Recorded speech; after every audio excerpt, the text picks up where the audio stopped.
So this is going to be kind of a quick video of me reviewing my actual aero kit that I bought from eBay. Yes, surprisingly, it's from eBay. So a while ago, I bought this gloss black duckbill spoiler from a company called Auto Perfectionist UK, and I was quite surprised with how well it fit. You can kind of see it fits really snug against the actual body.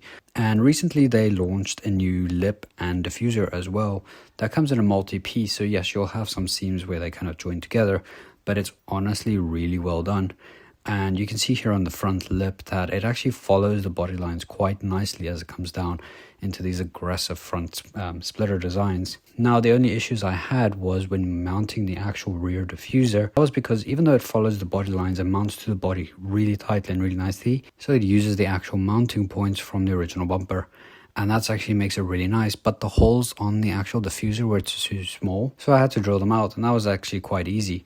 And then all I could do was put the original kind of plugs back in and add in the actual new screws that's actually longer, and that would fit up quite nicely. So overall, I like the aggressive look that it's giving the rear and the front, but it's definitely missing side skirts now, and those are on the way. I've ordered one from Maxton actually, which comes in gloss black as well, and I think that will just kind of wrap it all up, and hopefully that should arrive this week. So next week I'll be fitting those. There are some more parts coming in soon, so follow along and see you guys in the next one.